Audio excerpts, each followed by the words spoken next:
Welcome back to our channel, What Now Canes, as in, now what, or what now, or in, let's talk some football.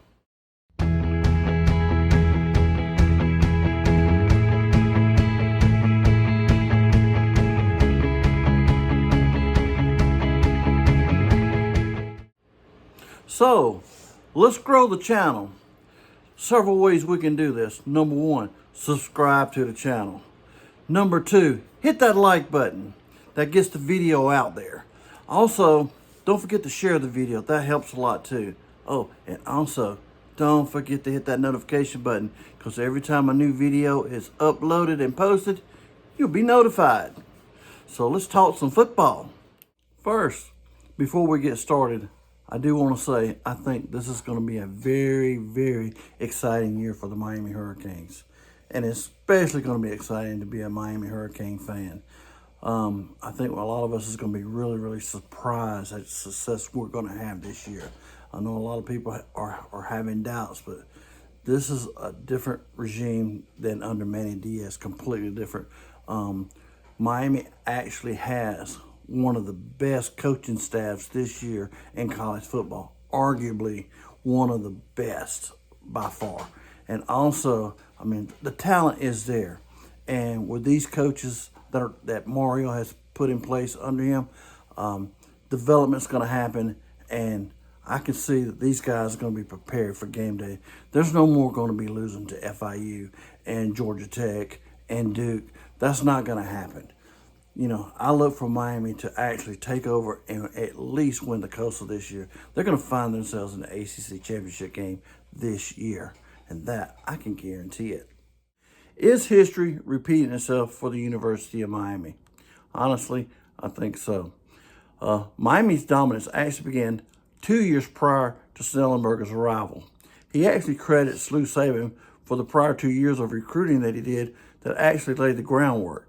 Snellenberger stated that it would have taken longer for the program to be successful if he had to start with recruiting.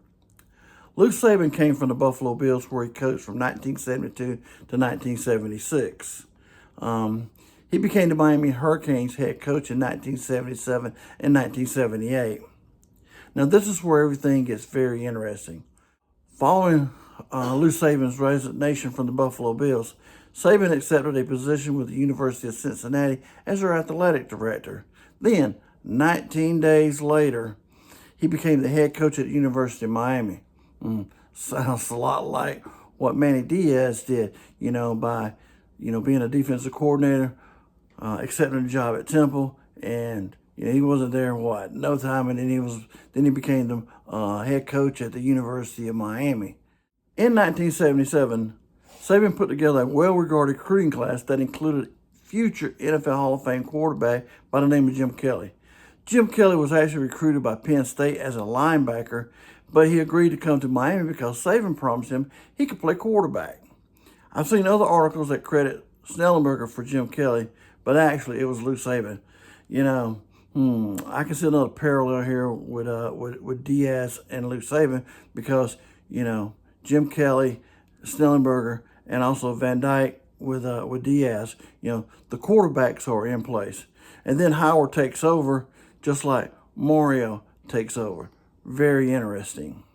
Saban's first recruiting class included 11 future NFL players. Under Saban, Miami posted a 3-8 record in his first year and improved to 5-6 in his second and final season. But, sort of kind of parallels like what happened with Diaz, where he struggled to win games. He had the players in place, and he had the young players there, but he struggled to win games. Diaz did the same thing in Miami. He had great talent. I mean, he had great young talent players there, but, he just struggled to win games. And this is a parallel that is in place. I mean, you kind of look at Howard Snellenberger and Mario Cristobal. They kind of fit together here. Both of them are taking over programs where the foundation is already set in place, which brings us to our current situation at UM. Diaz did bring in some really great talent, in my opinion. Diaz's main issue was developing that talent and being prepared on game day. For Diaz, I mean, there was absolutely no excuse for losing some of these games. The FIU game alone should have been won on talent alone. A horrible Georgia Tech team. The close skim-by wins against App State and Central Michigan. I mean, losing to a horrible FSU team on a 4th and 14. You know, I just can't figure that out. You know, here you are, you got them beat. It's Florida State had to have a first down. 4th down and 14. All you had to do was just stop them, and it's game over.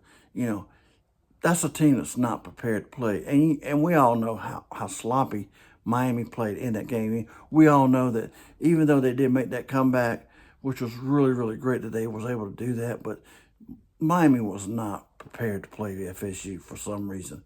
You know, and that is where that falls under Diaz. That was his responsibility to get that team to play ball. That should have never happened. I honestly don't think we're going to have a problem with Mario Cristobal losing to teams like FIU, Georgia Tech, and Duke, especially when they're having down years. You know, I understand Mario hasn't proven himself, you know, to be at Nick Saban's level, but I think the opportunity is there for him to do that. You know, with the great recruiting coaching staff that he has, you know, Mario's a great recruiter himself. I think they're going to bring out much, much better talent, you know, over the next few years. You know, guys, look, don't be surprised if you find Miami, you know, playing for the national championship here, you know, over the next 2 to 3 years. It won't surprise me one bit. Another thing is the administration is on board now. I mean, finally, they get on board. The funding's there to be successful for the program. You know, they're providing financial opportunity, you know, for Miami to be at least a top 5 program and competing for national championships. You know, it took them a long time to get there, you know, a really long time. When we look at Miami staff, I mean, wow. I mean, we have several top recruiting coaches on staff, not to mention how great Mario is at recruiting. You know, just like I said before, you know, don't be surprised of what Miami's going to do over these next couple of years. You know, Mario has been around some of the best ever. You know, he played for Jimmy Johnson. You know, he coached under Butch Davis. You know, he was at Rutgers with Greg Schiano, and he also coached under Nick Saban. You know, Mario brings some head coaching experience to the University of Miami. You know, yes, he coached at FIU, but he also joins Oregon staff in 2017 as the offensive line coach and co-offensive coordinator. Then in December 2017, he became the interim head coach and eventually became the permanent head coach. 2019, he was a Pac-12 Coach of the Year and beating Utah for the conference championship and won the Pac-12 championship in 2020. Mario led Oregon back to the Pac-12 championship game for a 3rd straight year, only fell in the fall short against Utah. And Utah really was a very good team. So, you know, for him to get there for 3 straight years, that's awesome. Mario is still early in his head coaching career, and he has made tremendous accomplishments thus far. Mario completely understands, you know, what's at stake here. You know, he was given a 10-year, $80 million contract. Mario, I mean, he completely understands and clearly knows the expectations here. Having an exceptional coaching staff that knows how to develop and prepare for game day. Miami, without a doubt, will win the Coastal this year because, just like Snellenberger, you know, the foundation is already in place. Winning the ACC Coastal shouldn't be an issue with this coaching staff. Honestly, I don't see any reason why Miami can't win the ACC. Just remember, Clemson didn't even win the Atlantic last year. I'm definitely not giving Mario a pass this year going at 8-4, 9-3. A minimum of a 10-win season at best. I mean, yes, he's got Texas A&M and Clemson. You know, everybody's like, well, that's, you know, could be 2 losses possibly, and maybe losing a Coastal game. That would, you know, be 3 losses. That puts him at 9-3. But no, he should win every one. I mean, every ACC game on his schedule is winnable, very winnable. And, you know, just remember, Clemson didn't even win the ACC last year. They didn't even make it to the ACC championship game. So that game, even though it is at Death Valley at Clemson, that is a game that Miami can win. I mean, when you look at this coaching staff that's in place, there's just way too much talent for Miami to fall short of a 10-win season. I mean, those guys, look, we got a guy is basically a qualified head coach, and he's coaching the linebackers. He's not even our defensive coordinator, and Charlie Strong. So, the development's going to be there. Preparedness is going to be there. So, they're just way too much talent for Miami. Miami should win at least 10 wins this season. And, in my opinion, yeah, I know it don't mean a whole lot, but in my opinion, Miami should split that game with Texas A&M or Clemson. They should win one of those games.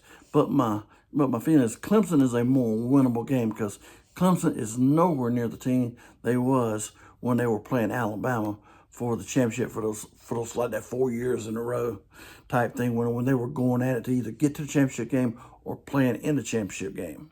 With the money that's being put into this coaching staff, Mario's salary, the salaries that he went out and handpicked, coaching staff, the money was there for him to grab some of the best in college football. The successful experience from this coaching staff and player talent, exceptional talent at quarterback. I don't see nothing less than an ACC title appearance. There's no reason Miami cannot make it to the ACC title game this year. There's no reason whatsoever Mario can't win the Coastal. Coastal is, this is a Coastal division, is a division that Miami should be winning anyway, year in and year out. Maybe, give or take here and there, but there's just too much talent right now for coaching and player development is going to be happening. Miami, there's no way they can't find themselves at least in the ACC championship game. And another reason I say that, it's not like Mario's coming in with a below average coaching staff or an inexperienced staff. It's not like the Manny Diaz era where we have high hopes and then, beginning or toward the middle of the season, there's just a big letdown. Those days are now gone. I can guarantee it. Mario is not going to sit there and by mid-season, we're going to be, losing four games by mid-season. That's not going to happen under Mario Cristobal and this coaching staff. We all heard about Diaz's promises about you either come to Miami and kick some butt or go elsewhere and get your butt kicked by Miami. Well, Mario's not like that. Mario reminds me of a real hurricane out there in the ocean. It's the quiet before the storm hits. And back to, is history repeating itself? Just like the changing of the guards from Lou Saban to Howard Snellenberger, now it's Manny Diaz to Mario Cristobal. Let the success begin. Spring is almost here. It's really a great time to be a Miami Hurricane. It's great to be a Miami Hurricane. Yeah, those days are coming back. I guarantee it. Okay, college football fans, let's hit that like button. Let's subscribe to the channel. Let's share the video. Hit that notification bell. And thanks for watching.